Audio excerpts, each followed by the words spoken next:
আসসালামু আলাইকুম। আমি শেয়ার হাসান আপনাকে আজকের ভিডিওতে স্বাগত জানাচ্ছি। আজকে ১০ মার্চ ২০২৬ আজকের বাজার পর্যালোচনা এবং কয়েকটি গুরুত্বপূর্ণ নিউজ নিয়ে আপনার সামনে হাজির হলাম। তো মূলত আসলে মার্কেট নিয়ে খুবই চিন্তিত আমি। আমার মনে হয় আপনারাও খুবই চিন্তিত। এর কারণ হচ্ছে মার্কেটে যে পরিমাণ পয়েন্ট আপ হয়েছিল নতুন সরকার আসার পরে, তারপরে হিউজ পরিমাণ পতনের কারণে কিন্তু সেই পয়েন্ট কিন্তু কমে গিয়েছে। এবং সবচেয়ে বড় কথা হচ্ছে টাকার অঙ্কের লেনদেনও কিন্তু অনেকাংশে কমে গিয়েছে। তবে আস্তে, আস্তে আবার রিকভারি করার চেষ্টা করছে। গত ২ দিন আগেও কিন্তু হিউজ পরিমাণ পতন আমরা খেয়াল করেছিলাম। তবে গতকাল এবং আজকে এই ২ দিন আবার মার্কেট রিকভারি করে আবার আগের অবস্থানে ফেরত যাওয়ার একটা চেষ্টা করছে। যদিও পর্যন্ত এখনো সবগুলো পয়েন্ট রিকভারি করতে পারেনি। তবে আস্তে, আস্তে চেষ্টা করছে। তবে এটা কতদিন পর্যন্ত চলবে ঠিক বলা যায় না। তবে মার্কেট ডাউন হওয়ার একটা কারণ উল্লেখ করা যেতে পারে, সেটা হচ্ছে যে আমরা দেখতে পাচ্ছি ইরান এবং ইসরায়েল ও আমেরিকার মধ্যে যে ত্রিমুখী সংঘর্ষ, সেই সংঘর্ষের কারণে কিন্তু জ্বালানি তেলের একটা হাহাকার পরিস্থিতি এবং সেই সাথে, সাথে কিন্তু আস্তে, আস্তে অন্যান্য দ্রব্যেরও কিন্তু মূল্য বৃদ্ধি পাচ্ছে। তো এরকম একটা পরিস্থিতি এবং যখন সমগ্র পৃথিবীতে যুদ্ধ পরিস্থিতি বিরাজ করে তখন আসলে সবগুলো শেয়ার মার্কেটই ফল করে। তো সেই ক্ষেত্রে বাংলাদেশও ব্যতিক্রম নয়, সেটা হয়েছে। অপরদিকে জ্বালানি তেলের ঘাটতির সাথে, সাথে কিন্তু জ্বালানি তেলের মূল্য বৃদ্ধি পাচ্ছে আমরা খেয়াল করছি। তো সেই ক্ষেত্রে কিন্তু আসলে মানুষ আ ক্যাশ ক্যাপিটাল নিয়ে ঘরে বসে থাকার একটা চিন্তা ভাবনা করছে এবং সেই কারণে কিন্তু শেয়ার সেল করে দিয়ে ক্যাশ ঘরে তোলার একটা চেষ্টা রয়েছে। এছাড়াও ঈদের উপলক্ষেও কিন্তু মানুষ ক্যাশ ঘরে তুলতে চেষ্টা করবে। তো সেই ক্ষেত্রেও কিন্তু পতন ঘটতে পারে। তবে যুদ্ধের কারণে সেই পতনটা আরো বেশি ত্বরান্বিত হয়েছে। তো যাই হোক, সবগুলো বিষয় নিয়ে আমি আলোচনা করব।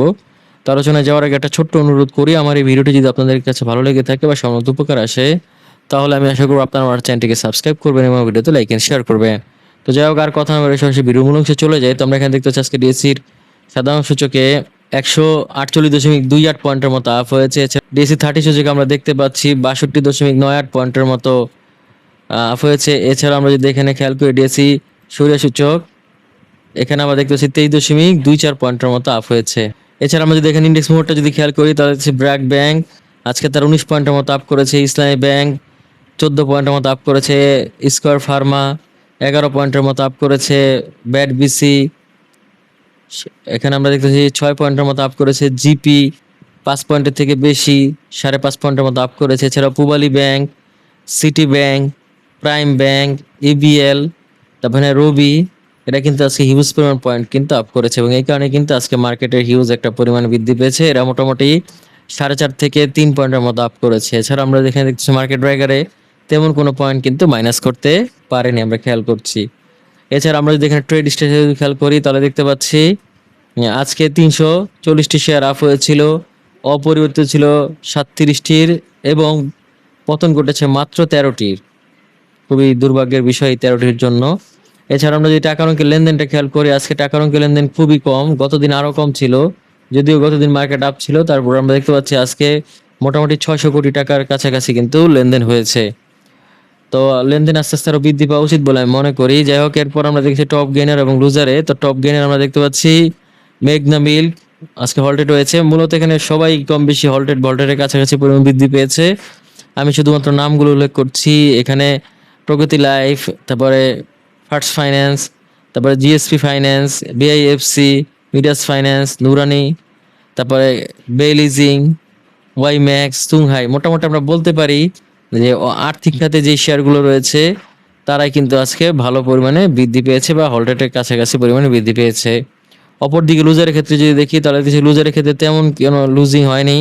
এজন্য আর আমি শুধু নাম উল্লেখ করছি না, খুবই সামান্য পরিমাণ মাইনাস হয়েছে। যাই হোক, এরপর আমরা এখানে দেখছি টাকার অঙ্কের লেনদেন। তো টাকার অঙ্কের লেনদেন আমরা খেয়াল করছি যে সিটি ব্যাংক টাকার অঙ্কের লেনদেনের শীর্ষে ছিল। এছাড়া ব্র্যাক ব্যাংকও কিন্তু টাকার অঙ্কের লেনদেনের শীর্ষ ছিল। তারপর ওরিয়ন ইনফিউশন, এরাও কিন্তু আজকে ভালো পরিমাণ লেনদেন হয়েছে। এখানে আমরা দেখতে পাচ্ছি রবিও কিন্তু ভালো পরিমাণে আজকে বৃদ্ধিও পেয়েছে, লেনদেনও হয়েছে আমরা খেয়াল করছি।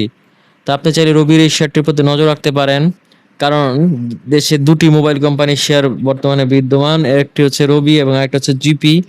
তো জিপি কিন্তু অনেক ভালো অবস্থানে রয়েছে বর্তমানে বলতে পারি আমরা, বা অনেক বেশি পরিমাণ মূল্য বৃদ্ধির অবস্থান রয়েছে। তো একদিন রবিও হয়তো সেই পজিশনে যাবে। তো সেই ক্ষেত্রে দীর্ঘমেয়াদে আপনারা রবিতে বিনিয়োগ করতে পারেন, কারণ রবি আস্তে আস্তে কিন্তু ভালো করছে আমরা খেয়াল করছি। যাই হোক, এরপরে যদি আমরা এখানে মার্কেট ম্যাপটা নিয়ে যদি আলোচনা করি তাহলে দেখি মার্কেট ম্যাপ অনেকাংশে ভালো করেছে বিভিন্ন ক্ষেত্রে। যেমন এখানে টেলিকমিউনিকেশন ভালো করেছে, ইন্স্যুরেন্স সেক্টর ভালো করেছে, এখানে ফাইন্যান্সিয়াল ইনস্টিটিউশন ভালো করেছে, ফুড অ্যান্ড অ্যালাইড, তারপর আমাদের সিমেন্ট, জুট এরা কিন্তু ভালো করেছে, ব্যাংক সেক্টরও ভালো করেছে।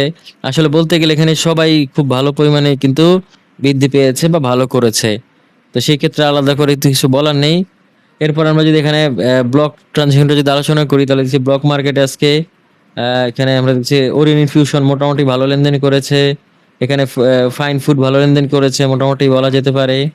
লাভেলও মোটামুটি ভালো লেনদেন করেছে। এখানে অনেক ভালো করেছে আমরা খেয়াল করছি অলিম্পিক। তো অলিম্পিকের একটা ওই যে শেয়ার ক্রয়ের ব্যাপার-স্যাপার ছিল। অলিম্পিকের মালিক আজিজ মোহাম্মদ ভাই শেয়ার ক্রয় করবে। তো সেই ক্ষেত্রে আমার কাছে মনে হচ্ছে অলিম্পিকের শেয়ার ক্রয়ের কারণে কিন্তু এরকম ভালো অবস্থান রয়েছে। এছাড়াও এশিয়াটিক ল্যাবরেটরিজে কিন্তু মোটামুটি ভালো লেনদেন করেছে। জিকিউ বলপেনও ভালো লেনদেন করেছে মোটামুটি। তো আপনারা চাইলে এই সকল শেয়ারগুলোতে নজর রাখতে পারেন। আশা করি সেখান থেকে আপনারা ভালো কিছু গেইন করতে পারবেন। তো যাই হোক এই ছিল মোটামুটি আজকের বাজারের অবস্থা। তো এখন আমরা চলে যাবো কয়েকটি গুরুত্বপূর্ণ নিউজে। তো প্রথম আমরা যে নিউজটি নিয়ে আলোচনা করবো সেটি হচ্ছে সূচকে শক্তিশালী প্রত্যাবর্তন, টানা উত্থানে চাঙ্গা শেয়ার বাজার। তো মূলত টানা 2 দিন উত্থান হওয়াতে কিন্তু শেয়ার বাজার বর্তমানে চাঙ্গা অবস্থানে আছে। তবে যেই পরিমাণ পতন ঘটেছে তার তুলনায় এখনো পর্যন্ত রিকভারি তেমন একটা হয়নি, আরো বেশি হওয়া উচিত। মোটামুটি আমরা লাস্ট যেবার ধারাবাহিক পতন শুরু হলো সেই সময় কিন্তু 5,500 পয়েন্টের উপরে কিন্তু অবস্থান করছিল মার্কেট। তো সেখান থেকে পতন করতে করতে কিন্তু বর্তমানে 5,200 পয়েন্ট বা 250 পয়েন্টের কাছাকাছি অবস্থান করছে। তো সেখান থেকে আবার 500-তে না যাওয়া পর্যন্ত মার্কেট স্টেবল হয়েছে বলে ধারণা করা যায় না। তো তারপরও আস্তে আস্তে বৃদ্ধি পাচ্ছে, এটাই আসার কথা। এখন দেখা যাক সামনের দিনগুলোতে কি হয়। এর কারণ হচ্ছে যুদ্ধ পরিস্থিতি যদি আবার বৃদ্ধি পায় তবে কিন্তু আবারও মার্কেট পতন ঘটতে পারে বলে মনে হচ্ছে। তবে যুদ্ধ পরিস্থিতি আস্তে আস্তে বন্ধ হয়ে যাচ্ছে বলে মনে হচ্ছে এবং আশা করা যাচ্ছে বিবদমান উভয় পক্ষই কিন্তু আস্তে আস্তে বিবাদ থেকে সরে আসবে এবং আস্তে আস্তে পৃথিবী আবার শান্ত হয়ে আসবে। এবং সেই সাথে সাথে কিন্তু জ্বালানি যে সংকট রয়েছে বা আমরা বলতে পারি বর্তমানে যে পরিস্থিতি বিরাজ করছে সেটাও আস্তে আস্তে ঠিক হয়ে যাবে। তো যাই হোক এই ছিল মোটামুটি এই নিউজটি। এর পরবর্তীতে আমরা যে নিউজটি নিয়ে আলোচনা করব সেটি হচ্ছে 10 মাস ব্লকে 5 কোম্পানি বড় লেনদেন। তো আজকে ব্লকে 5টি কোম্পানি হিউজ লেনদেন হয়েছে। আমরা যদি এক নজরে দেখি তার মধ্যে সবচেয়ে বেশি লেনদেন হচ্ছে অলিম্পিক ইন্ডাস্ট্রির। এদিন তারা 49 কোটির মতো লেনদেন করেছে। এছাড়া দ্বিতীয় অবস্থানে রয়েছে ওরিয়েন্ট ইনফিউশন, তারা মোটামুটি 6 কোটি 80 লাখ টাকার মতো লেনদেন করেছে। এছাড়াও তৃতীয় অবস্থানে রয়েছে ফাইন ফুড, তারা মোটামুটি 3.5 কোটি টাকার মতো লেনদেন করেছে।